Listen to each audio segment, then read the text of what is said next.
We are starting up the first round of Swiss. We have confirmed that we have 9 players, so that means we will get 2 World qualifiers, should our lovely Canadian players be able to get out to Worlds. Our first round here is going to be Laurier and Nick, as you can see them setting up just now. So we're just going to grab up their lists. And there we go, got both lists. So, Nick is playing, I believe, the same team he played during qualifiers, which is Resurrection, One Against Many, Bat Signal, Yuan-Ti Epic, Pseudo Dragon, Batarang, Cosmic Cube Beyond Imagination, Shriek Sonic Beam, Zandala, and Mjolnir. Laurier, however, is playing a very much a themed X-Men team with Mutation, Resurrection, Nowhere, Jubilee, Storm Morlock, Jean Grey, Professor's Protege, Bishop Butterfly Effect, Sunfire Solar Flare, Prof Magnus, and Billy Club. Alright guys, I'm just going to mute this mic for a few minutes so I can get all their rounds started. If you guys just want to enjoy seeing their teams and watching them set up.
Alright, so guys, I have a feeling most of you are less familiar with what Laurier is running, so I'm just going to pull up some of those cards and give you a rundown of what they do. So, on Laurier's team, let's start with Nowhere. So the Nowhere he is running is History of the Shroud. History Shrouded in Mystery. So its effect is you may swap a character die in your use pile or field zone for an unpurchased character die costing 1 more. So this allows him to swap his characters around and get what he needs when he needs it. Then Jubilee Mallrat, everyone's familiar with. It's field a sidekick to do a damage. Now Morlock Storm is actually an awakened character, which is why Mutation is running in the team, for its global to be able to spin things up and down. So Morlock's awaken effect is reroll target opposing character die. If it hits an energy face, put it in the opponent's use pile. Otherwise, return it to the field zone on its original face. So it's actually the same effect as Billy Club, but it's something you can now use on either player's turn, because all you have to do is have a mask available to do it with Mutation, as well as a second character for levels. Alright, now Jean Grey. Alright, so Protege. I can't spell apparently, so it's hard to look up things sometimes. So what Jean Grey does, Professor's Protege, is while Jean Grey is active, when an opposing character die is fielded, deal damage to it equal to her level. So basically Jean Grey deals with a lot of small recurring characters, because assuming you can get her on board at a higher level, she's doing 1 to 3 damage every time a character is fielded. Great way to deal with Yuan-Tis and Pseudo Dragons, assuming they're not on board. And I mean, that's what Storm is for, is to knock things off board so that Jean Grey can keep them off. I've found it's actually a great tech for dealing with that, as long as you can get it bought and on field early enough and at a high enough level. Thanks to the Mutation Global, you can get Jean Grey up if you have to. I actually played some of that recently in our locals and had a lot of fun with it and managed to beat some Yuan-Ti teams. It was neat. And then there's Bishop Butterfly Effect, which everyone knows is just simply counter burn damage. Then there is Sunfire, which was mentioned also already in the comments, but I'm just going to run over what it actually does. So Sunfire Solar Flare. So while Sunfire is active, damage dealt to your X-Men character dice from each source is reduced by 2. So seeing as pretty much all of his characters are X-Men, they all effectively take 2 less damage from pretty much any source. So burn, combat, whatever, which is amazing because it means that it's so much harder to remove his X-Men dice once they're on board. It's a lot harder to do with things like Mjolnir or a Toon Burn or anything else. You basically have to be using Billy Club in order to remove his X-Men characters. Or if we had force attacks, potentially, but we don't have that right now. No more Magnus. Everyone knows at this point it generates sidekicks with its global. He may end up even purchasing it just because he has the nowhere plays, which is a great way to get it on board and keep his sidekicks now more durable. Then the last one is Billy Club, which everyone knows for its global as well as for its action. That's basically the rundown for Laurier's team. Just figured that would be useful. All right, so guys, I'm gonna start looking back at this match, and we'll see what's going on. All right, so we see that there's already a bishop on board. So Laurier's got a bit of defense against that Toon character. We'll see how it goes.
Well, and there's a nowhere play, swapping that storm up to a Sunfire.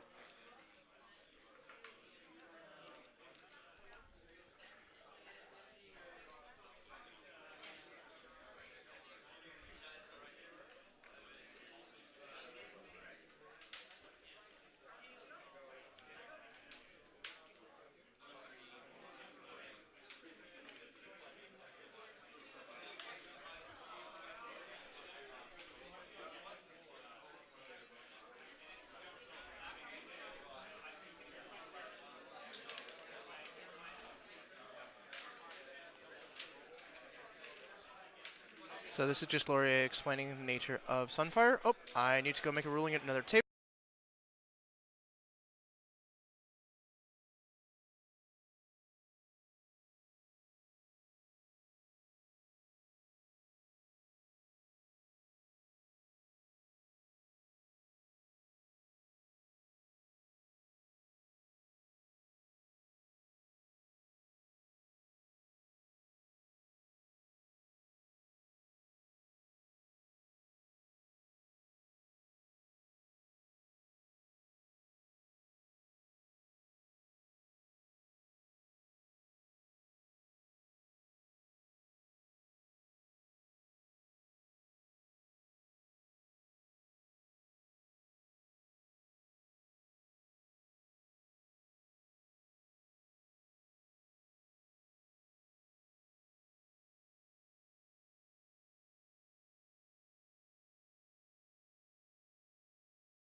All right, guys, I'm back.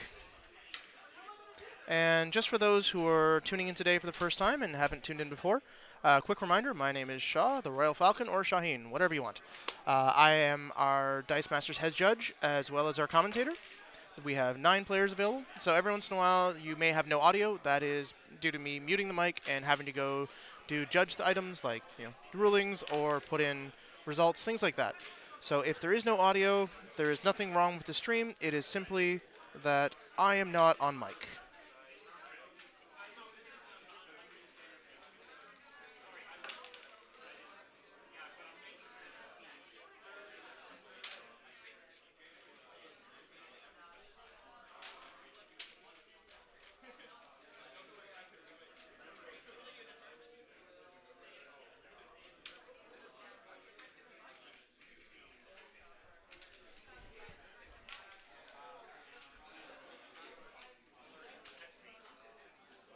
Alright, there's a Jubilee. There's some ping damage off that Jubilee. We're probably going to see some more in a second. That is a Magnus Global to field another sidekick for more pinging.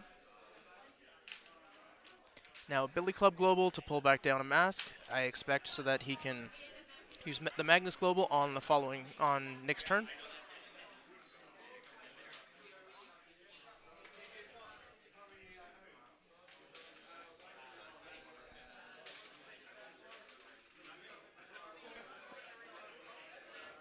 And Laurier is declaring in with 3 sidekicks. One goes through for damage, other 2 get KO'd.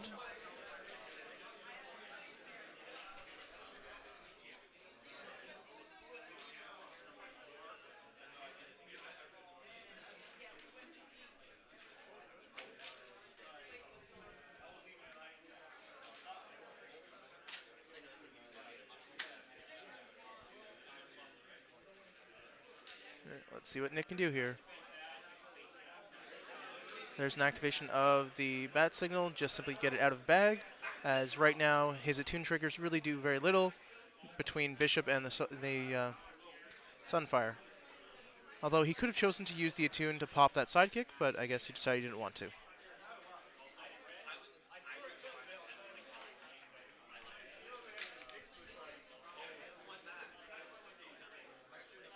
There's a couple of res triggers, allowing him to cycle his bag. And there's a fielding of his sidekick during pass yeah.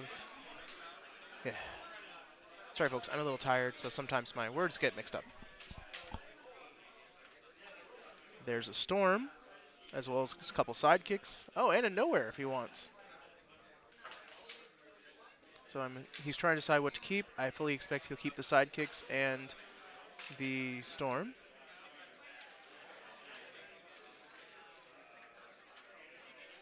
Laurier is getting silly ideas in head as he tries to decide where he wants to go.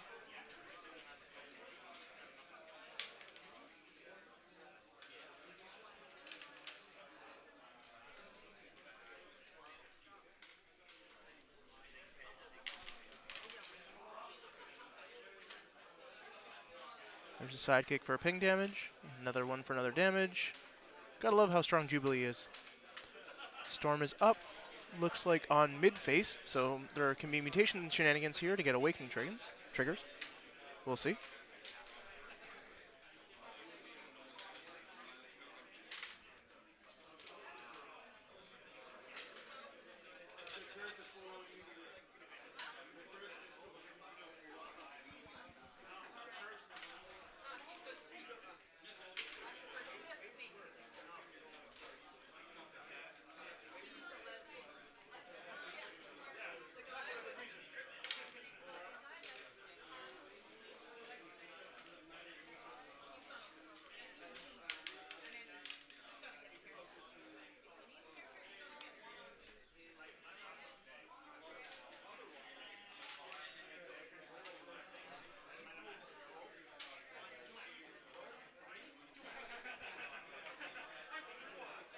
Oh, we got rid of a Sunfire. Now this opens up much more options for Nick. He's now done 2 damage with attune into Bishop. Now he's buying a 1 against many at -1 thanks to the cube. Unfortunately, the Bishop did not take enough damage to be KO'd. I possibly would have gone after a different target than Bishop that could have been KO'd, but that was Nick's choice.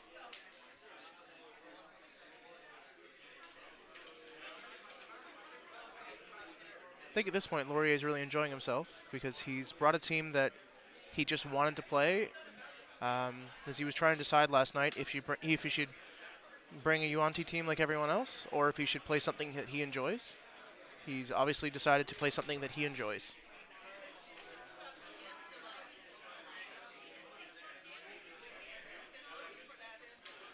So at this point, I believe Nick is just trying to survive.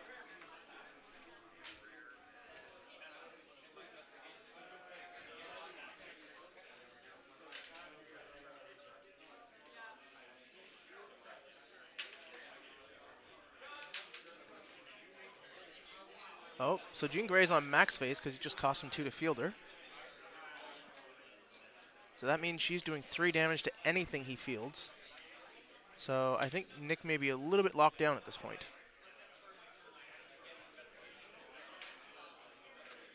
Especially as even his Mjolnirs will be a little bit hard pressed to be able to KO anything thanks to Sunfire.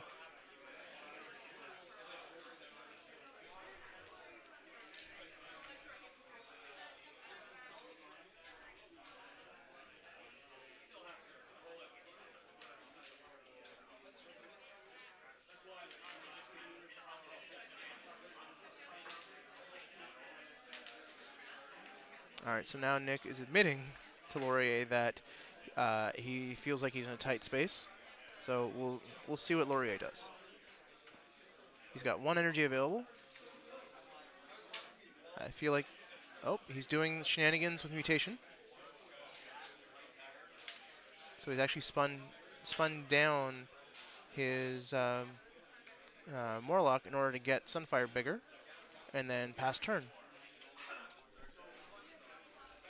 He's just trying to make sure his lock stays alive. Oh, there's a Mjolnir. Let's see what else Nick can do with that.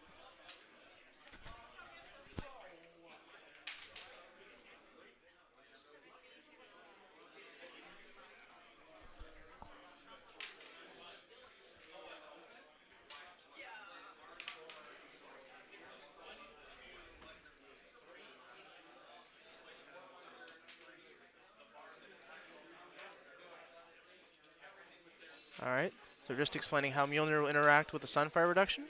So what's actually happened is Nick did 1 and 2 damage to his own characters, 3 into Sunfire, which becomes 1, now 4 into Jean, which becomes 2. Anyway, sequences up and down. So functionally, he has to count to a higher point of damage before he can actually do enough to KO a X-Men character.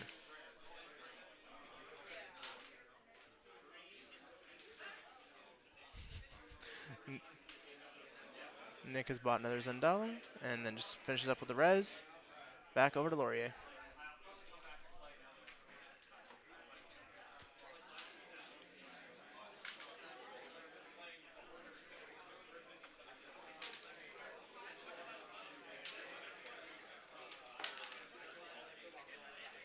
Laurier got another nowhere. I'm expecting to see some shenanigans here. So it's Jubilee up on board again, taking another damage off the ping.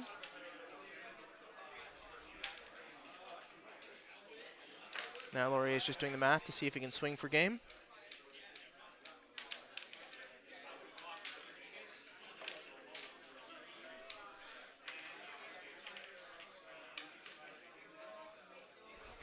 Alright, so Laurier's got game, but just for argument's sake, he's doing mutation shenanigans just to get that extra bit of damage.